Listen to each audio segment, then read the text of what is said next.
Hey everybody, it's Jason Blaha here, and today I want to chat with you guys a little bit about understanding when we pick accessory movements that we are trying to get as thick as peanut butter because it's a good type of fat.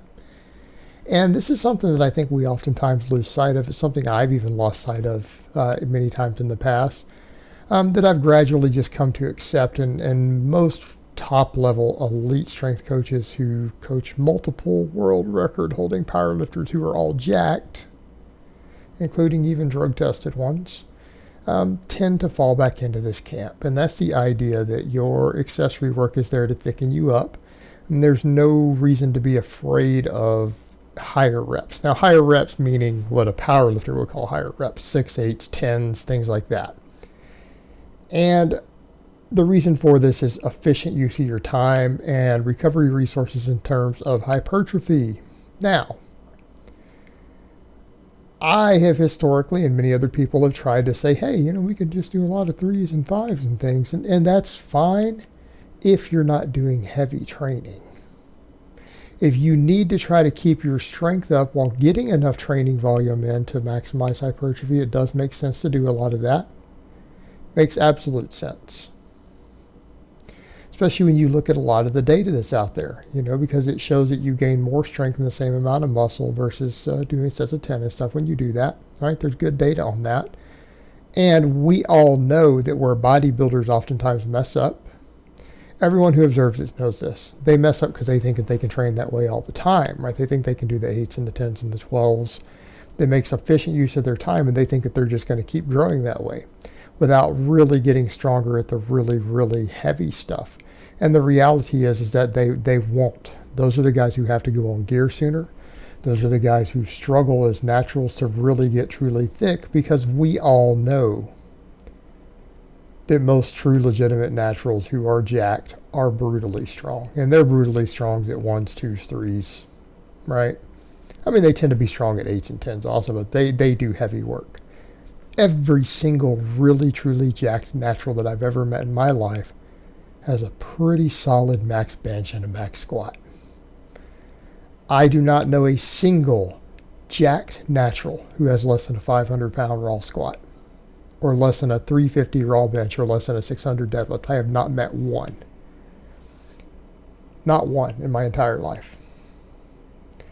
Meaning my definition of jacked. Meaning a fat-free mass index getting close to 25 when they're lean.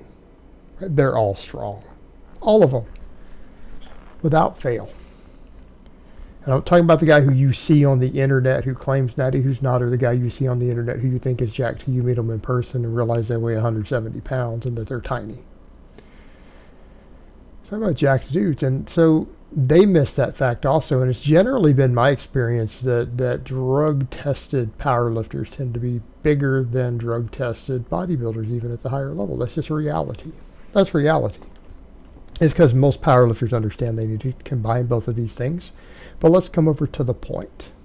It can become very, very easy to get caught up in the mindset of, I only need 1 rep range. I can do nothing but 3s, and I can maximize my size and strength.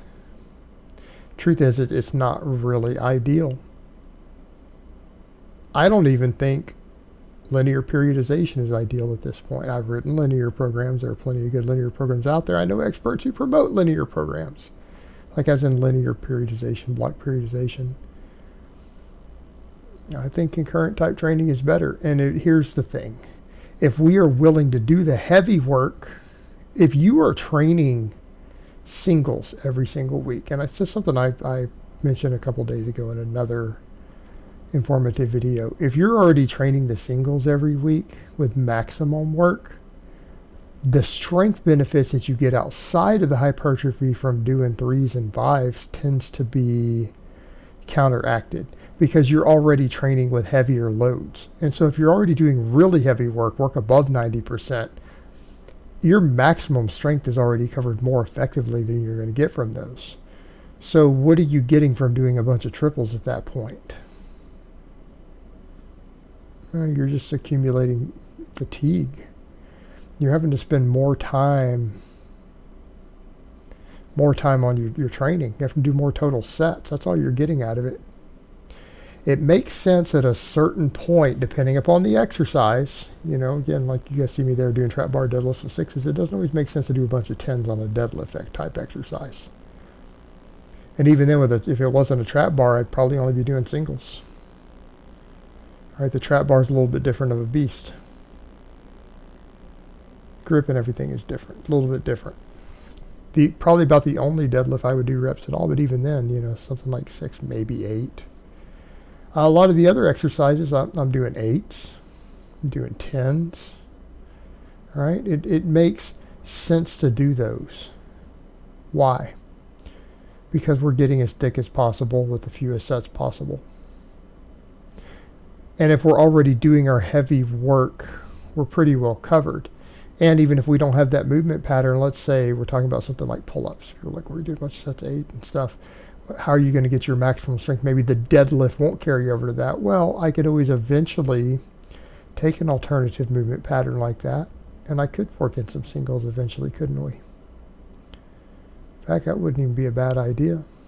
You know, ramp up to a heavy single before you do your volume work. Depending on how your program is periodized, it might be a good idea. But I am agreeing more and more with guys like Louis Simmons and people at Westside who produce ultra strong, ultra jacked lifters. Your exercise variation, training your different performance elements and not even bothering with anything that's hybrid in terms of your rep ranges. You guys have probably noticed, other than their speed work, which might be 3s or 5s, they don't really work in that rep range at all. Like max work is max work and rep work is rep work. And the reason is you can accumulate a very large amount of fatigue. When we start going to 6 reps and higher, we can pretty much do limit sets. We can get maximized training load in terms of quality reps per set. We can get it per set. It means 4 or 5 sets, maybe 6 sets, you can induce maximum hypertrophy. And you can do it with shorter breaks. Because here's the thing. Yes, tension matters. I'm never going to say that tension doesn't matter, but you're getting so much of the tension already from your heavy singles. You're getting your tension there. We're usually working secondary stress to do a lot of work in a specific joint angle. We're trying to maximize metabolic fatigue and hopefully do so in a way that's not causing, you know, a really bad ratio in terms of something like myofibrillar versus sarcoplasmic growth. Right? But even then, if you had to choose, would you rather have a little bit of extra sarcoplasmic growth or extra body fat at a given weight? Well, the muscle's still going to be better. So you're going to give you better support. And there might be muscles that we don't care if they don't get as strong for their size. You know, certain support muscles. Right? Certain muscles maybe in the upper back and stuff, because you might just get a better support base to squat, bench, and deadlift with. So even then, maybe it might not even matter that much. But the thing that we need to remember is that accessory work is there to get us thick. It is there to get us big. And to get us big in the right places. Because that size will equal either joint stability in some cases, or in many cases, direct carryover. In other words, you know, medial head of your tricep grows, your bench goes up. Your lower quad grows, your max squat goes up. Your hamstrings grow, your deadlift and your squat will go up. Right? Your upper back gets bigger. All 3 of your lifts are going to have potential benefits from that. So, and so on and so forth. So we need to maximize size, because size does equal strength. Does equal strength. And that's the point that we come to, is that if we're already doing a lot of maximum effort work, if we're already doing really, really heavy work, we can gear most of our training volume in the direction of not caring about maybe the neuromuscular efficiency increases, because we get that so much better from our max work, and even in some cases your dynamic work. And we can worry mainly about metabolic fatigue.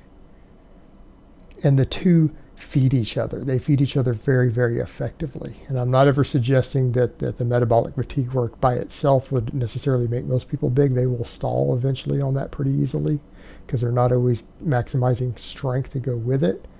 But when used in conjunction and we're using these things sequentially, it will work. It will work. And it'll work very, very well. So always keep that in mind when we're picking assistance movements, particularly accessory movements, of saying, what is the purpose of this? And the purpose is always to get thicker in a specific place or in several places. And you have to keep that in mind when you're selecting the training volumes, the rep ranges, and even the specifics of the exercise. All right, guys, that's really all I have to say on that today. I hope it's been informative, and I will talk to you guys next time.